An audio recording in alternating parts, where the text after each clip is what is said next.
I am so happy to talk to you. I'm a big fan of yours on stage and now with Yellow Rose on the big screen as well. Aw, thank you. It's good to Oh, be you here. are so welcome. Now, a big congrats on Yellow Rose. It's an affecting and entertaining coming of age story that is quite timely with great performances and soundtrack to boot. Mm. Right? Do you agree with me on that? I do agree with you on that. I'm excited to hear the soundtrack. I've only heard like 10 seconds of one song, so I can't wait to hear the rest of it. Let's start from the very beginning. Take me from the very beginning. What got you interested in joining the cast of Yellow Rose? Well, Diane came and saw Miss Saigon and then took me to sushi afterwards because that's what all Asians do when they go for a business meeting. They have sushi. And then she pretty much handed me the script and said, "You're Rose." And I was like, okay, Wow, just like that. But just like that. I was telling both Diane Paragas, the writer director, and Princess Punsalan about your acting. The range. I mean, at one point you're a girly girl, and in the next scene you're full of fiery passion. How did you find the heart of Rose? Rose is a human, just like you and I. So I figured the most human experience I could give her when it comes to her came to her reaction and how she lived her life as a young woman, and just like how humans like quite literally react when something traumatic or massive happens. I just tried to make everything just organic and human, just like as surface as I could with a lot of heart, if that makes any sense. That makes a lot of sense. I was also telling Diane and Princess that if Rose becomes a big country star, no one can say that she didn't pay her dues, right? That's true. Oh my God, can you imagine that? I would love to see what her tour bus would look like if all the fame went to her head as a Oh country no. star. Now, at the heart of the film is love, the love Yeah, of mother and daughter, romantic love, even love for country. Do you agree with me on that? yeah, I do. I think love for self as well. The love for self, exactly, and finding like music becomes your hero. In other words, Yeah, right? absolutely. You're right. The music is the kind of driving, not the driving force, but a driving force for the movie for sure. That's right. Now, how was it working with Princess? You guys are amazing together. I love Princess. She's just like one of the nicest human beings. Like she sits there in her interviews and she's like looks so regal. Like no wonder her name should be Queen Winsor. But it was so easy to love her as my mother. Like, and then watching her scene back when I watched like the rough cut when the officers knock on the door and she's in her the such a Filipina like nightgown and like putting everything. I don't know. Seeing her do that scene was heartbreaking. Her acting is incredible. Oh, let's talk about your fantastic country singing. That earworm of a line, I never fit in. I mean, Oh, for Square Peg, I can't escape it. Now, did you channel great country stars to do the twang besides living in North Carolina for a little bit? North Carolina is not country. It's not even. I don't consider that a whatever. It was. I feel like I to get the accent though, it was really bad when I first got to Texas, but because we had like 2 3 days of rehearsal, I would go to bars and sit there and get a drink and just listen to people talk and like whisper under like if I would hear somebody order something, I would like like mimic them under my breath, like to work on the accent because no, I didn't have a dialect coach or anything, and it was a little difficult for me. But she has, it's only slight. I think Diane and I talked about her accent being like almost like she puts it on to Yeah. pretend that she's more Texan than she is. So, I mean, it was kind of easy to sing it. It was more easy to sing with the twang than to speak it with the twang. If that makes Yeah, sense. you're right. Y'all. Y'all, What about Dale Watson? How was it working with him? Dale Watson is one of the coolest people in the world. Like he has the perfect setup that all musicians want. He has an amazing house, this massive yard with fairy lights, and a recording studio. He has a freaking recording studio on his property. So with like there's like a little cooler too where there's always beer in there, which I think is really cool.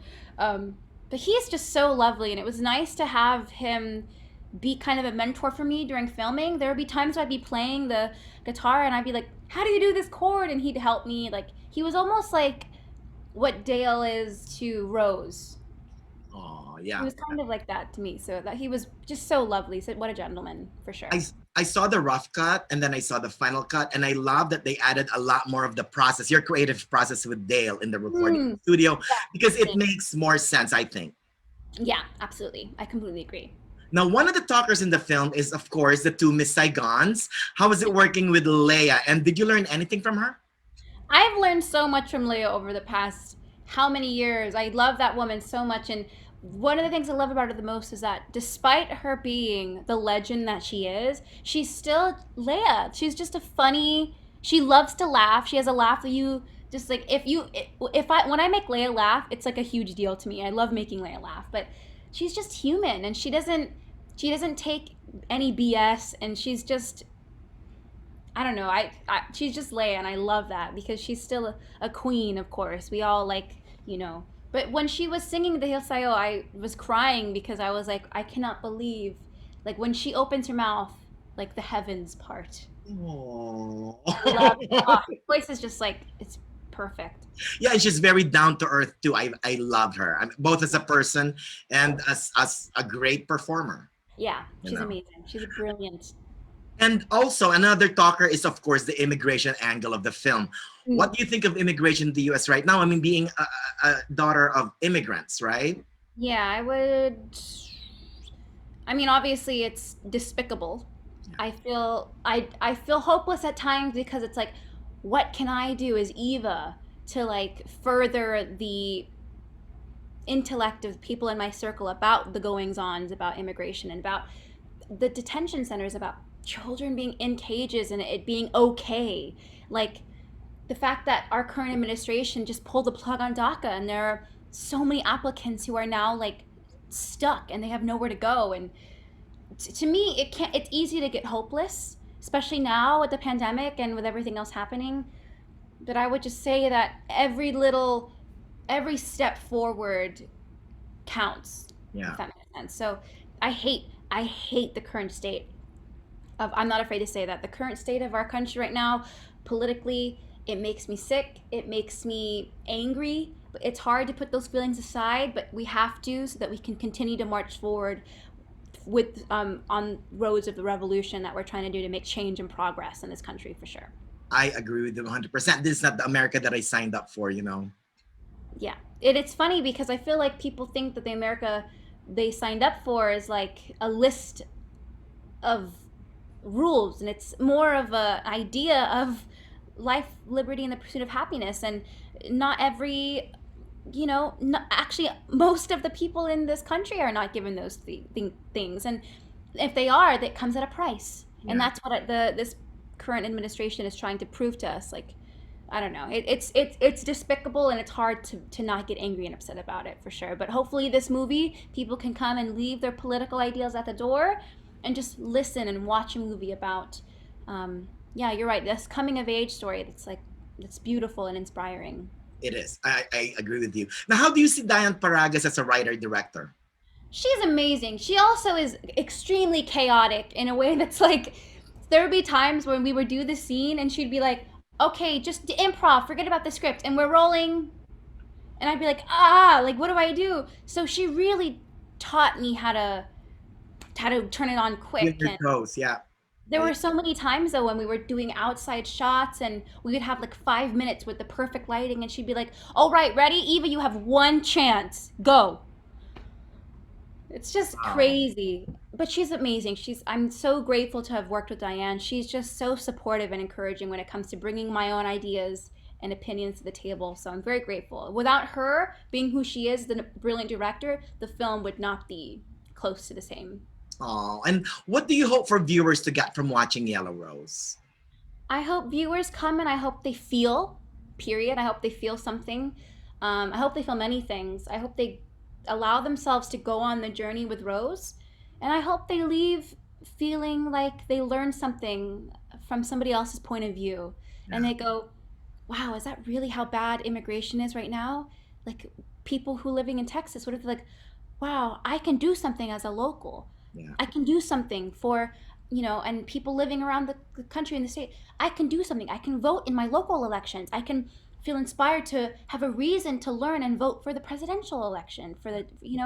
I have a reason to learn about the current goings-ons about the political environment in the United States, just to learn, to, Yeah. to become to become, I guess, on the same level of the current events that's going on right now. Just be educated, and I hope that they're able to watch and feel. Just go to Oh, the movie. If you're gonna go to the movie theater, just go, have popcorn, and just relax. Watch the freaking movie. People always have to, I don't know. We have so much going on right now in the world. Like we're giving you a moment to really just not feel anything by yourself. Just feel what Rose is feeling. Just that's right. leave it all at the door. And just be safe and wear a mask, right? Wear a freaking mask. And Over finally, like this, not like this or like this, like this. exactly. Finally, I was telling you earlier off camera, my last Broadway trip was back in September, same time Mhm. last year, where I saw Moulin Rouge and Hadestown, and you're freaking fantastic. And I will always remember that great memory right now. But how are your Broadway family doing at this time of the pandemic? Oh, they're fine. We can't complain. We all have homes to live in. We all have people that love us and are checking in on us. So there are a lot of people who have it worse than Oh, we do. So I mean, I can't complain. I always say I have gin, I yeah, have a roof over my head, I have my health. I'm very grateful. I'm very blessed. we're very thankful. Now, real quick, by the way, do you still eat Filipino food? You love Filipino food? How dare you ask me that question? Of course, I eat Filipino food. In fact, we were talking about going to Jeepney the other day because I know you've been to Jeepney in New You've York. been, yeah, Of Don. course, you have. Everyone's been to Jeepney in New York, but they have now these takeaway kits, so you can make like adobo. They give you the ingredients, and then you can make it at home. Yeah. Send it to you. Oh, And also a Filipino bakery here that has apparently like a 500-person wait list for I ube heard. pandesal. Yeah, yeah, yeah. It's like 5 hour wait, but I can't wait. I can't wait to go back to New York again, and hopefully the pandemic will be over soon. Very But I just fast. want to tell you, Miss Eva, it was such a pleasure talking to you. A big congrats again, and more blessings for you. Also, by the way, happy Filipino American Month. Yes, happy Filipino American Month. Yes, Oh, awareness. Thank you so much for your time. I really appreciate it. maraming salamat, and good luck. Salamat. Bye. Bye.